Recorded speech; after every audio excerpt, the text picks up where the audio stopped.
कहीं साइम अयूब पाकिस्तान का शुभमन गिल तो नहीं बन गया, मगर वो कैसे? ये अगर चपड़कनाती खेलेंगे ना तो फिर बाबर आजम भी खेलेगा।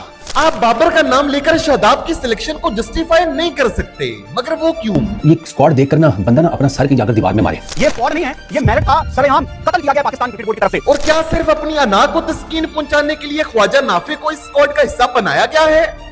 आइए समझते हैं। ख्वाजा नाफे बहुत गलत टाइम पे पाकिस्तान टीम में आ गए हैं। इसका मतलब ये है कि हमारी कोई वैल्यू नहीं है। आगा जी, कहाँ गई आपकी बातें कि मेरी ये वर्ल्ड कप की टीम है? ये नाइंसाफी है। अस्सलाम वालेकुम। एक दिन पहले श्रीलंका के खिलाफ टी20 सीरीज के लिए पाकिस्तान के स्क्वाड का ऐलान कर दिया, जिसने हर किसी को शॉक कर दिया है, क्योंकि महज सदाकत जिनके बारे में कहा जा रहा था कि वो कंफर्म इस टी20 स्क्वाड का हिस्सा होंगे, लेकिन जब स्क्वाड का ऐलान किया गया तो महज सदाकत का नाम दूर दूर तक कहीं पर भी नहीं था। मगर आखिर ये चीज हुई क्यों कि महज सदाकत को इस स्क्वाड का हिस्सा क्यों नहीं बनाया गया, उस पर भी आगे बात करेंगे। लेकिन जब मैंने इस स्क्वाड में ख्वाजा नाफे का नाम देखा तो मेरे जहन में वही मिसरा आ गया कि ये तो वही बात होगी कि मंजिल उनको मिली जो शरीके सफर भी ना थे। लेकिन ख्वाजा नाफे को इस स्क्वाड में सिर्फ अपनी अना को तस्कीन पहुंचाने के लिए शामिल किया गया है, मगर वो कैसे ये भी मैं आपको समझाऊंगा। लेकिन कुछ लोग शादाब की इस स्क्वाड में सिलेक्शन को बाबर आजम का नाम लेकर डिफेंड कर रहे हैं, जो कि एक बिल्कुल ही सेंसलेस बात है, जिसका भांडा आज की वीडियो में मैं फोड़ दूंगा। तो आइए आज की वीडियो की शुरुआत करते हैं और समझते हैं पाकिस्तान की इस स्क्वाड में होने वाली घपलेबाजियों को। आगा जी, कहाँ गई आपकी बातें? ये नाइंसाफी है। तो शुरुआत करते हैं शादाब खान से। शादाब खान को 2025 में न्यूजीलैंड के खिलाफ टी20 सीरीज में इंजर्ड होने के बाद पाकिस्तानी टीम से ड्रॉप कर दिया गया था, लेकिन अब शादाब खान ने अपनी इंजरी से रिकवर करते हुए क्रिकेट में एक बार फिर वापसी की है और बिग बैश लीग में शानदार परफॉर्मेंस भी दे रहे हैं, जहां पर उन्होंने एक मैच में 4 विकेटें भी हासिल की हैं और बैटिंग के साथ भी ठीक ठाक परफॉर्मेंस दे रहे हैं। इसी बिना पर उन्हें पाकिस्तान के स्क्वाड में शामिल किया गया है। लेकिन अहम बात यह है कि जब इसी साल के शुरू में शादाब को न्यूजीलैंड के खिलाफ टी20 सीरीज में वापस लाया गया था तो शादाब की डोमेस्टिक क्रिकेट और पीएसएल में कोई भी परफॉर्मेंस नहीं थी, तो उस वक्त भी इस फैसले पर बहुत ज्यादा तनकीद हुई थी। लेकिन शादाब को डिफेंड करने वालों के पास उस वक्त इस चीज का कोई जवाब मौजूद नहीं था। लेकिन अब जब शादाब को टी20 टीम में वापस लाया गया है तो शादाब को डिफेंड करने वाले बाबर आजम का नाम इस्तेमाल कर रहे हैं कि शादाब की ये सिलेक्शन बिल्कुल ठीक हुई है। उनका कहना यह है कि जब बाबर आजम को बिना किसी परफॉर्मेंस के पाकिस्तान की टी20 टीम में वापस लाया जा सकता है तो फिर शादाब खान को वापस लाने में क्या मसला है। हालांकि शादाब खान तो बीबीएल में परफॉर्म भी कर रहे हैं, तो इसमें मसला यह है कि बाबर आजम का नाम लेकर शादाब खान को डिफेंड करना गलत है, क्योंकि जब पीसीबी बाबर आजम को टी20 टीम में वापस लाया था तो वो पीसीबी की मजबूरी थी, क्योंकि जब बाबर आजम को पाकिस्तान की टी20 टीम से ड्रॉप किया गया था तो बाबर के स्पॉट पर हर प्लेयर को ट्राई किया गया था, जैसे हसन नवाज और मोहम्मद हारिस वगैरह, लेकिन कोई भी उस स्पॉट पर परफॉर्म नहीं कर सका था।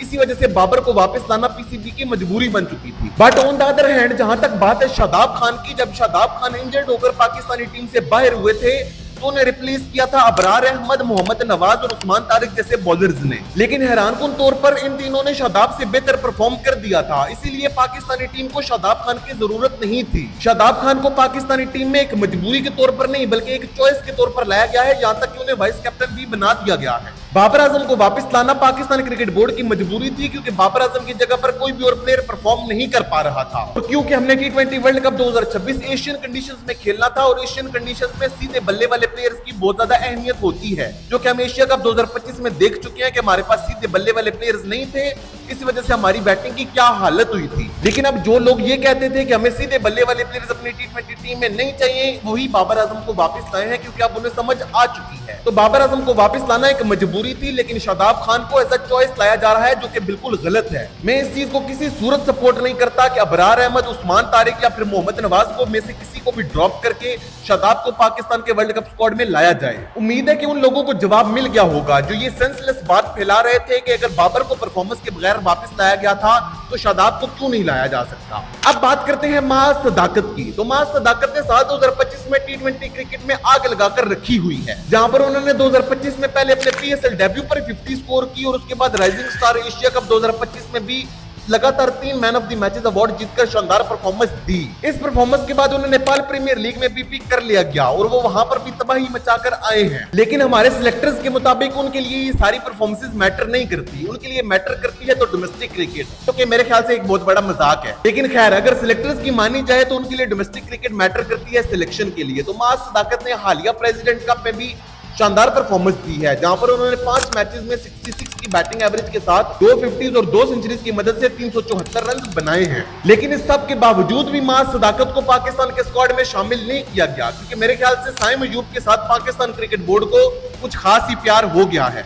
साइम अयूब की क्या परफॉर्मेंस रही है साल 2025 में, वो तो आपको मालूम ही है। कैसे वो पूरे एशिया कप में फ्लॉप गए, उससे पहले पूरे PSL में भी फ्लॉप गए थे। यहां तक कि साइम अयूब ने जो 2025 में सबसे ज्यादा दफा डक पर आउट होने का रिकॉर्ड भी बना दिया था हसन नवाज के साथ मिलकर। लेकिन इस सब के बावजूद भी साइम अयूब को पाकिस्तान की T20 टीम से ड्रॉप नहीं किया जा रहा। इसके बावजूद भी उन्हें लगातार चांसेस दिए जा रहे हैं। अब आप ये सोच रहे होंगे कि वीडियो के स्टार्ट में मैंने ये क्यों कहा था कि साइम अयूब पाकिस्तान का शुभमन गिल तो नहीं बन गया, क्योंकि शुभमन गिल के साथ भी इस वक्त इंडिया में कुछ ऐसा ही हो रहा है। वो T20 क्रिकेट में परफॉर्म नहीं कर रहे, ना ही ODI क्रिकेट में। इसके बावजूद भी उन्हें ODI टीम का कैप्टन बना दिया गया है और T20 टीम में भी उन्हें लगातार चांसेस दिए जा रहे हैं। मां सदाकत साइम अयूब की लाइक फॉर लाइक रिप्लेसमेंट थे, क्योंकि साइम अयूब टॉप ऑर्डर में बैटिंग करते हैं, एज एन ओपनर बैटिंग करते हैं, इसके साथ साथ राइट ऑफ स्पिन भी डालते हैं। सेम गोज विद मां सदाकत, वो भी ओपन करते हैं और लेफ्ट ऑफ स्पिन भी डालते हैं और साइम अयूब से बहुत बेहतर डाल लेते हैं। शायद इसी वजह से मां सदाकत को पाकिस्तान के स्क्वाड में श्रीलंका के खिलाफ शामिल नहीं किया गया कि कहीं वो साइम अयूब की पोजीशन को चैलेंज ना कर दें। मैं अपनी पुरानी वीडियोस में इस चीज के बहुत ज्यादा खिलाफ रहा हूं कि अगर कोई प्लेयर PSL में एक परफॉर्मेंस दे दे तो उसे पाकिस्तानी टीम में नहीं लाना चाहिए। और मैं भी यही बात करता हूं कि जब मां सदाकत ने एक 50 स्कोर की थी तो उस वक्त उन्हें पाकिस्तानी टीम में नहीं लाया गया, बिल्कुल ठीक किया गया।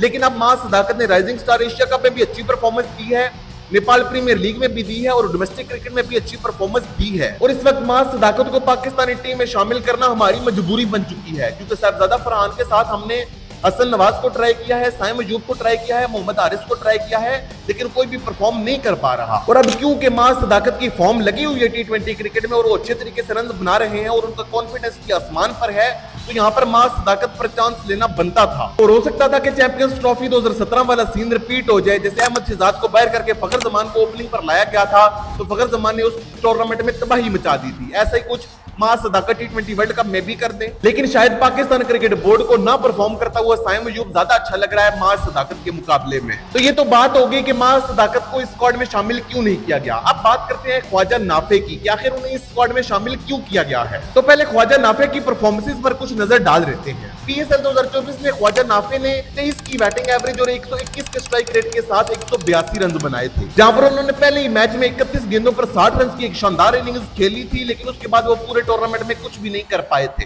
T20 चैंपियंस कप 2024 जो कि पाकिस्तान का डोमेस्टिक टूर्नामेंट है, उसमें भी नाफे कोई बड़ी परफॉर्मेंस नहीं दे पाए थे, जहां पर उन्होंने 10 मैचेस में 24 की बैटिंग एवरेज और 135 के स्ट्राइक रेट के साथ 220 रन बनाए थे। उसके बाद PSL 2025 में उन्हें कोई इतना ज्यादा मौका मिला नहीं था। हांगकांग सुपर सिक्सेस की परफॉर्मेंस को मैं इस जगह पर इसलिए काउंट नहीं कर रहा क्योंकि वहां पर सिर्फ 30 मीटर की बाउंड्री होती है और आप उसे इंटरनेशनल क्रिकेट से कंपेयर नहीं कर सकते। तो अगर जेन्युइनली देखा जाए तो ख्वाजा नाफे ने ना तो डोमेस्टिक लेवल पर और ना ही लीग लेवल पर कोई इतनी बड़ी परफॉर्मेंस नहीं दे रखी।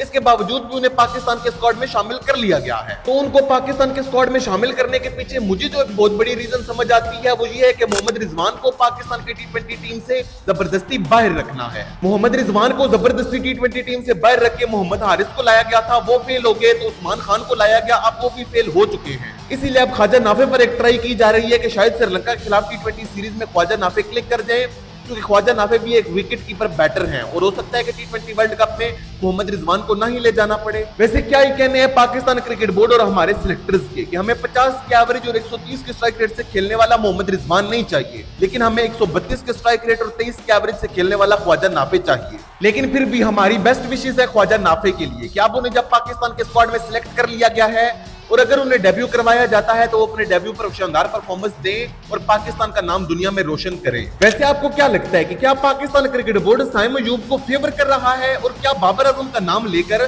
शादाब खान की सिलेक्शन को जस्टिफाई करना एक दुरुस्त बात है? मुझे कमेंट्स में जरूर बताइएगा। So that's it for the day. Until next time, stay safe, stay healthy and keep watching. Allah Hafiz.